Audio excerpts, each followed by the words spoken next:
America എന്തോ വലിയൊരു സംഭവത്തിന് ആക്രമണത്തിന് കോപ്പ് കൂട്ടുകയാണെന്ന് തോന്നുന്നു മിഡിൽ ഈസ്റ്റിൽ. കാരണം അമേരിക്കയുടെ വിമാനവാഹിനി കപ്പൽ ഉൾപ്പെടെയുള്ള വലിയ സേനാവ്യൂഹം നിലവിൽ തന്നെ ഹാരി എസ് ട്രൂമാൻ്റെ പേരിലുള്ള വിമാനവാഹിനി കപ്പൽ ചെങ്കടലിൽ ഇപ്പോൾ തന്നെയുണ്ട്. ഹൂത്തികളുമായിട്ടുള്ള നേരിട്ടുള്ള പോരാട്ടത്തിലാണ് ഇന്നലെ ഹൂതികൾക്ക് നേരെ വലിയ ആക്രമണം. അവരുടെ കമാൻഡ് സെൻറ്റർ, ആയുധശാലകളൊക്കെ തകർത്തിട്ടുണ്ട്. പക്ഷേ അതിന് പുറമെ മറ്റൊരു വിമാനവാഹിനി കപ്പൽ, അതും ന്യൂക്ലിയർ വിമാനവാഹിനി കപ്പൽ ചെങ്കടലിലേക്ക് നീങ്ങുന്നു എന്നാണ് കേൾക്കുന്നത്. കാരണം യമനിലുള്ള ഹൂത്തികളെ ആക്രമിക്കാൻ അത്ര വലിയ സന്നാഹത്തിൻ്റെ ഒന്നും ആവശ്യമില്ല. അപ്പോൾ അമേരിക്ക എന്ത് ഭാവിച്ചായിരിക്കും? അതെ, ഇപ്പോൾ USS ഹാരി എസ് ട്രൂമാൻ എന്ന് പറയുന്ന വിമാനവാഹിനിയിൽ നിന്നാണ് പ്രധാനമായിട്ട് ആക്രമണം നടക്കുന്നത്. പക്ഷേ അത് പോരാഞ്ഞിട്ട് ഇപ്പോൾ ഒരു കപ്പൽ കൂടി അയക്കുകയാണ്. ആണവശക്തിയാൽ പ്രവർത്തിക്കുന്ന വിമാനവാഹിനി കപ്പൽ USS കാൾ വിൻസൺ എന്ന് പറയുന്ന എയർക്രാഫ്റ്റ് കാരിയറിനെയാണ് ഇപ്പോൾ അയക്കുന്നത് ചെങ്കടലിലേക്ക്. ഇപ്പോൾ അത് അവിടെ അടുത്തേക്ക് എത്താനായിട്ട് കുറച്ച് സമയം പിടിക്കും. പക്ഷേ അവിടെ അതുകൂടി വന്നു കഴിഞ്ഞാൽ അതൊരു റയർ കോമ്പിനേഷനായിരിക്കും. കാരണം രണ്ട് വിമാനവാഹിനി കപ്പലുകൾ അമേരിക്കയുടെ ഒരേ സമയം ഒരു സ്ഥലത്ത് അങ്ങനെ പ്രത്യക്ഷപ്പെടാറില്ല. അപ്പോൾ ഈ ട്രംപ് ഇസ്രായേലിനോട് പറഞ്ഞായിരുന്നു, നിങ്ങൾ ഹൂത്തികളെ മറന്നേക്ക്, ആ പ്രശ്നം നിങ്ങൾ ആലോചിക്കേണ്ടത് ഞങ്ങൾ കൈകാര്യം ചെയ്തോളാം എന്ന് പറഞ്ഞിരുന്നു. അപ്പോൾ അത് ആ പറഞ്ഞ പോലെ തന്നെ വളരെ കാര്യമായിട്ട് ഒന്നും കൂടി പെരുമാറാനാണ് പോകുന്നതെന്നർത്ഥം. ഇപ്പം തന്നെ ഒരുവിധം സ്ഥലങ്ങളൊക്കെ അടിച്ച് നിരപ്പാക്കി വെച്ചിരിക്കുകയാണ്. അതിൻ്റെ കൂട്ടത്തിൽ ആക്രമണം ഒന്നുകൂടി ശക്തിപ്പെടുത്താൻ പോവുകയാണെന്നുള്ളതിൻ്റെ വ്യക്തമായ തെളിവാണ് ഇത്. പിന്നെ ഈ അമേരിക്കയുടെ ലക്ഷ്യം എന്ന് പറഞ്ഞു കഴിഞ്ഞാൽ ഇറാൻ്റെ പ്രോക്സി ആയിട്ടാണ് ഇവർ ഈ പണിയൊക്കെ ചെയ്യുന്നത്. അപ്പോൾ ഇറാനും കൂടിയുള്ളൊരു അടിയാണിത് ശരിക്കും. അതായത് ഇറാന് ആശയക്കുഴപ്പത്തിലാണ് എന്താ ചെയ്യേണ്ടതെന്ന്. കാരണം അവരുടെ പ്രോക്സിയെ ഇങ്ങനെ വെറുതെ അബാൻഡൻ ചെയ്യാന്ന് പറഞ്ഞു കഴിഞ്ഞാൽ അതൊരു രസമുള്ള ഏർപ്പാടല്ല. അതേസമയം തിരിച്ചെന്തെങ്കിലും ചെയ്തു കഴിഞ്ഞാൽ ഇസ്രായേലും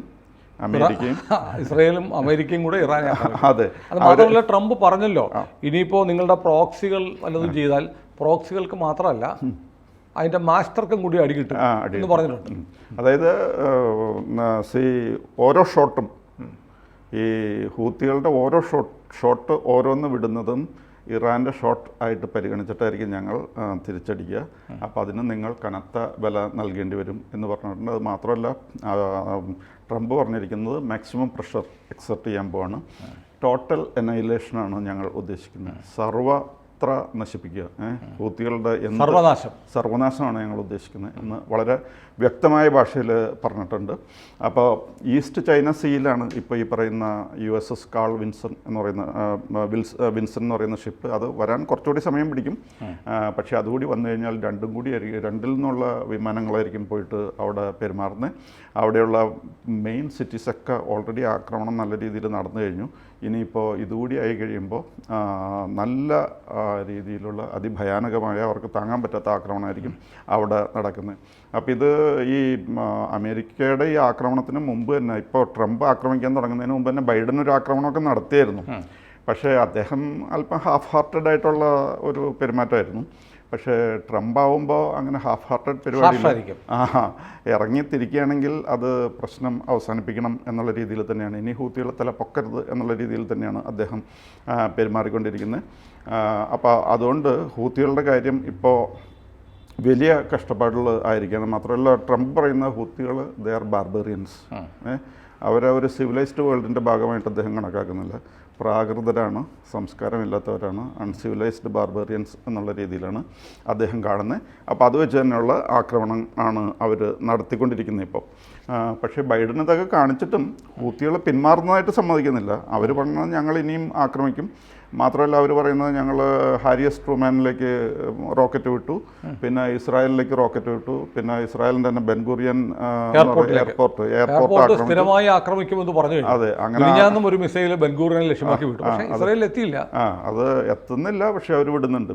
അപ്പോൾ അങ്ങനെ വിടുന്നുണ്ട് എന്നുള്ള മിടുക്ക് പറഞ്ഞുകൊണ്ടിരിക്കലാണ് ഇപ്പോൾ സംഭവിച്ചുകൊണ്ടിരിക്കുന്ന കാര്യം. അപ്പോൾ ഇപ്പോൾ ആക്രമിച്ചിരിക്കുന്ന സിറ്റീസ് എന്ന് പറഞ്ഞു കഴിഞ്ഞാൽ സന ഉണ്ട്, സാദ ഉണ്ട്, ഹുദൈദ ഉണ്ട്, സലീഫ് പോർട്ടുണ്ട്, മരീബ് മുതലായ ഈ പറയുന്ന സിറ്റീസൊക്കെ നല്ല തോതിൽ ആക്രമണം നേരിട്ടുകൊണ്ടിരിക്കുകയാണ്.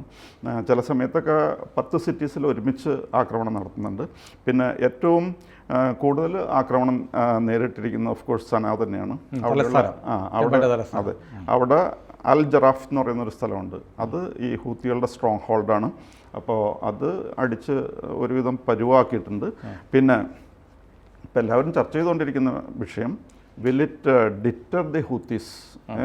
ഈ ഹൂത്തികൾക്ക് ഇതൊരു പാഠമാകുമോ, അവരിതിൽ നിന്ന് പാഠം ഉൾക്കൊണ്ട് പിന്മാറുമോ, അതോ ഈ ടെൻഷൻ വർദ്ധിപ്പിക്കുമോ എന്നുള്ളതാണ് ഇപ്പോൾ ആൾക്കാർ ചർച്ച ചെയ്തുകൊണ്ടിരിക്കുന്നത്. ഏതായാലും ഹൂത്തികൾ അല്പം അവസരമായിട്ടാണ് കാണപ്പെടുന്നത്. പിന്നെ ഇറാനോട്ട് സഹായിക്കാനും ഇറാന് പഴയ പോലെ ആയുധം കൊടുക്കാൻ പറ്റുന്നില്ല. പണ്ടാണെങ്കിൽ ആയുധം കൊടുക്കലുണ്ടായിരുന്നു. അത് മാത്രമല്ല ഇപ്പോൾ ആയുധം കൊടുക്കാനുള്ള തടസ്സം എന്ന് പറഞ്ഞാൽ ഒന്നാമത്തെ ഈ ആയുധങ്ങളൊക്കെ പോയിക്കൊണ്ടിരുന്നത് സിറിയ വഴിയാണ്. സിറിയ വഴിയുള്ള ലൈൻ എല്ലാം സപ്ലൈ ലൈൻ കട്ട് ചെയ്തു. അപ്പോൾ സിറിയ ക്യാൻസൽഡ് ആയിപ്പോയി. സിറിയയിൽ കൊണ്ടുപോയി വെച്ചിരുന്ന ഇവർ കൊണ്ടുപോയി സ്റ്റോർ ചെയ്തിരുന്ന വെപ്പൺസ് ഒക്കെ ആണെങ്കിൽ ഇസ്രായേൽ അത് പോയി ബോംബിട്ട് നശിപ്പിച്ചു. അപ്പോൾ ഈ സിറിയ ഇപ്പോൾ ഒരു ശത്രു രാഷ്ട്രമായിപ്പോയി ഇറാൻ. അതാണ് പ്രശ്നം. അല്ലെങ്കിൽ സിറിയയിൽ പോയിട്ട് ഇവരുടെ ആൾക്കാർ റവല്യൂഷണറി ഗാർഡ്സും ഒക്കെ പോയി കളിക്കുന്ന ഒരു സ്ഥലമായിരുന്നല്ലോ ഹിസ്ബുള്ളയും. പക്ഷേ ഇപ്പോൾ അതൊന്നും നടക്കുന്നില്ല. അതൊരു ശത്രു രാഷ്ട്രമായിട്ട് മാറി. ഇങ്ങോട്ട് വെപ്പൺസ് അയക്കാൻ പറ്റുന്നില്ല. മാത്രമല്ല വെപ്പൺസ് അയച്ചു കഴിഞ്ഞാൽ അത് മനസ്സിലാക്കി കഴിഞ്ഞാൽ അമേരിക്ക ഇസ്രായേൽ നോക്കി നിൽക്കുകയാണ് ഒരു ചാൻസ് കിട്ടാൻ വേണ്ടിയിട്ട് ഇവരെ അടിക്കണം എന്നുള്ളത് തന്നെ. അടിക്കുകയാണെങ്കിൽ ഒരുപക്ഷെ ഈ ന്യൂക്ലിയർ പ്ലാന്റ്സിന് ഒരുപക്ഷെ എന്നല്ല അതായിരിക്കും ടാർഗറ്റ്, അവിടെയായിരിക്കും ചെന്ന്. കാരണം ഇസ്രായേൽ തിരിച്ചടിക്കുന്ന സമയത്ത് തന്നെ ട്രംപ് അന്ന് പ്രസിഡന്റ് അല്ല, അപ്പം തന്നെ പറഞ്ഞ് അവൻ്റെ ന്യൂക്ലിയർ ഫെസിലിറ്റി തകർക്കാനാണ്. അതെ. അപ്പോൾ പറഞ്ഞിരുന്ന ഇതാണ്, നിങ്ങൾ വേറെ ഒന്നും ആലോചിക്കേണ്ട, നേരിട്ട് ന്യൂക്ലിയർ ഫെസിലിറ്റീസ് ആക്രമിക്കുക, ബാക്കിയുള്ള കാര്യം നമുക്ക് വരണോടത്ത് വെച്ച് കാണാമെന്നാണ് പറഞ്ഞിരിക്കുന്നത്. ഏതായാലും അത് യാഥാർത്ഥ്യമാക്കാനുള്ള ഒരു ചാൻസിലേക്കാണ് കാര്യങ്ങൾ പോയിരിക്കുന്നത്. ഇപ്പോൾ ഇവർ പറഞ്ഞുകൊണ്ടിരിക്കുന്നത് ഹൂത്തികൾ ഞങ്ങൾക്കൊന്നും പറ്റിയെന്ന് അവർ പറയണില്ല. അവർ പറയുന്നത് ഞങ്ങൾ ബെൻഗൂറിയൻ എയർപോർട്ട് ആക്രമിച്ചിട്ടുണ്ട്, USS ഹാരി എസ് ട്രൂമാൻ ആക്രമിച്ചിട്ടുണ്ട്, ആക്രമണം ഞങ്ങൾ തുടർന്നുകൊണ്ടിരിക്കുകയാണ് എന്നൊക്കെയാണ് പറയുന്നത്. പക്ഷേ എന്തായാലും US ഈസ് ഡിറ്റർമിൻഡ്. ഈ സീ റൂട്ട് ഒരു വിമാനവാഹിനി കപ്പൽ എന്ന് പറയുമ്പോൾ മിനിമം 30-40 ഫൈറ്ററുകൾ ഉണ്ടാവും. അപ്പോൾ 2 വിമാനവാഹിനി എന്ന് പറയുമ്പോഴത്തേക്ക് ഒരു 80 ഫൈറ്റർ ജെറ്റ്സ്, 80-75 യുദ്ധവിമാനങ്ങൾ, കൂടാതെ ഒരു വിമാനവാഹിനി കപ്പലിൽ 3000-4000 സോൾജിയേഴ്സ് ഉണ്ടാവും. അപ്പോൾ 2 16,000 ഭടന്മാരും ഉണ്ട്. ഒരു പക്ഷേ ഏതെങ്കിലും ഒരു കരയുദ്ധത്തിന് സാധ്യതയുണ്ടോ യമനിൽ? കരയുദ്ധത്തിൽ ഇറങ്ങാൻ സാധ്യത കുറവാണ്. അമേരിക്ക അങ്ങനെ പോയി നേരിട്ട് പോയി ഫൈറ്റ് ചെയ്ത് ഒരു കാഷ്വാലിറ്റീസ് ഉണ്ടാക്കാൻ, ആൾനാശം ഉണ്ടാക്കാൻ താല്പര്യപ്പെടുന്നു. പിന്നെ ഒരുപാട് അതിൽ പ്രശ്നങ്ങളുണ്ടല്ലോ. ആരെങ്കിലുമൊക്കെ ഈ ഹോസ്റ്റേജസ് ആയിട്ടൊക്കെ പിടിക്കലും അങ്ങനെയൊക്കെ പല പ്രശ്നങ്ങളുണ്ടല്ലോ. പിന്നെ എയർ സ്ട്രൈക്ക് മാത്രമായിരിക്കും. അതെ. കാരണം ഒളിപ്പോരിന് അവർ ഇറങ്ങുമ്പോൾ ഒളിപ്പോര് അമേരിക്കയ്ക്ക് പറ്റുന്നവരുമില്ല. അത്ര ഭൂമിക്കടിയിൽ തുറങ്കമൊക്കെ ഉണ്ട്. എലികളെ പോലെ ജീവിക്കുന്നവരാണല്ലോ. അത് തന്നെയല്ലേ ഇവരെ ഈ പിടിച്ചു കഴിഞ്ഞാൽ എന്താ കാണിക്കണമെന്നൊക്കെ വലിയ പ്രശ്നമാണ്. ഒരു പ്രാവശ്യം സോമാലിയയിൽ അമേരിക്ക ഹെൽപ്പ് ചെയ്യാൻ പോയായിരുന്നു. അപ്പോൾ അവിടുത്തെ വാർലോഡ്സ് ഉണ്ട്. അവിടെ ഭയങ്കര ഫാമിൻ, വെള്ളം, മഴ എന്ന് പറയുന്ന സാധനം വർഷങ്ങളായിട്ടില്ലായിരുന്നു. അപ്പോൾ അമേരിക്ക സപ്ലൈ ചെയ്യാൻ പോയതാണ്. പക്ഷേ അവിടുത്തെ വാർലോഡ്സ് ഇവർ കൊണ്ടുപോയി കൊടുക്കുന്ന ഭക്ഷണം മുഴുവനും തട്ടിക്കൊണ്ടു പോകുമായിരുന്നു. അങ്ങനെ അമേരിക്ക ഇടപെടാൻ തുടങ്ങി. പക്ഷേ അവിടെ പോയിരുന്ന അമേരിക്കൻ സോൾജേഴ്സിനെ കുറേ പേരെ പിടിച്ചിട്ട് അവർ തല്ലിക്കൊന്ന് ഞങ്ങളുടെ സംസ്കാരം നശിപ്പിക്കുന്നു അമേരിക്ക എന്നായിരുന്നു കംപ്ലയിൻറ്റ്. ഇവരവിടെ ഹ്യൂമാനിറ്റേറിയൻ എയ്ഡ് കൊടുക്കണം എന്നൊക്കെ പറഞ്ഞാൽ പോയത്. പക്ഷേ അവർ പിടികൂടിയ അമേരിക്കൻ പട്ടാളക്കാരെയൊക്കെ കൊന്ന് എന്നിട്ട് കയറ് കെട്ടിയിട്ട് റോട്ടിൽ കൂടെ വലിച്ചുകൊണ്ട് നടക്കായിരുന്നു. കൊച്ചുങ്ങൾ വല്ല പട്ടീനെയൊക്കെ തല്ലി കൊന്ന് വലിച്ചുകൊണ്ട് നടക്കുന്ന പോലെ അമേരിക്കൻ സോൾജേഴ്സിനെ റോട്ടിൽ കൂടെ വലിച്ചുകൊണ്ട് നടക്കായിരുന്നു സോമാലിയയിൽ. അപ്പോൾ അതേപോലെയൊക്കെയുള്ള എക്സ്പീരിയൻസ് ഉണ്ടാവും ഇവിടെയൊക്കെ. ഇപ്പോൾ ട്രംപ് ഓൾറെഡി പറഞ്ഞല്ലോ, അത് അൺസിവിലൈസ്ഡ് ബാർബറിയൻസ് എന്ന്. അപ്പോൾ ആ ബാർബറിയൻ രീതിയിലുള്ള ചിലപ്പോൾ അത് ശരിയാണ്. അമേരിക്കയുടെ കാര്യം നോക്കണം, അല്ലെങ്കിൽ അമേരിക്കയിൽ വലിയ പ്രൊട്ടസ്റ്റ് ഉണ്ടാവും. അതൊന്ന്. പക്ഷേ വേറെ കാര്യമുണ്ട്, ഈ വലിയ തോതിൽ മാസീവ് ആയിട്ടുള്ള വ്യോമാക്രമണം എന്ന് പറയുമ്പോൾ അതിനകത്ത് ഈ ഭീകരന്മാർ മാത്രമല്ല, പാവപ്പെട്ട മനുഷ്യരും കൊല്ലപ്പെടും. പാവപ്പെട്ട മനുഷ്യർ ഇത് പാർട്ട് ഓഫ് ദി ഗെയിം എന്നുള്ള രീതിയിൽ അതിങ്ങനെ വരും. കാരണം ഇവർ അങ്ങനെ പ്രത്യേകിച്ച് ഈ കൺവെൻഷണൽ ആർമി പോലെ ആയിരിക്കുമല്ലോ ഒരു ഫംഗ്ഷൻ ചെയ്യുന്നത്. ഇവർ ജനങ്ങളുടെ കൂടെ ചേരും, എല്ലാവരുടെയും കൂടെ അങ്ങോട്ടും ഇങ്ങോട്ടും ഒക്കെ പൊസിഷൻ മാറിയേക്കും.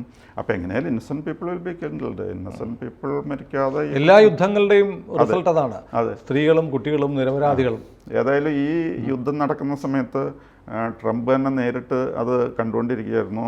ഗോൾഫ് കളിക്കുന്ന ഡ്രസ്സ് ഇട്ടിട്ടാണ് നിന്നിരുന്നത്.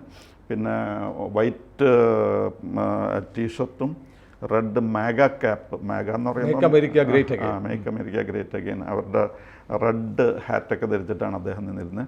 എന്തായാലും ഹൂത്തികൾക്ക് നേരെയുള്ള ആക്രമണം. അപ്പോൾ ഇപ്പോൾ പ്രധാനമായിട്ട് ആക്രമിക്കപ്പെടുന്നതൊക്കെ അവിടെ റെഡ് സീയുടെ പരിസരത്താണ്. പക്ഷേ ആൾക്കാർ വ്യസനിക്കുന്നതും ടെൻഷനിലായിരിക്കുന്നതും ഇറാനാണ്. എന്ത് ചെയ്യണമെന്ന് അറിയില്ല.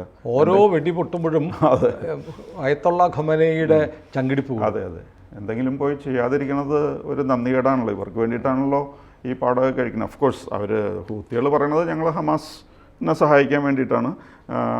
ഹമാസും ആയിട്ടുള്ള ആക്രമണം തുടങ്ങി ഒക്ടോബർ 7 തൊട്ട് ഒരു പണി ചെയ്യുന്നുണ്ടായിരുന്നു.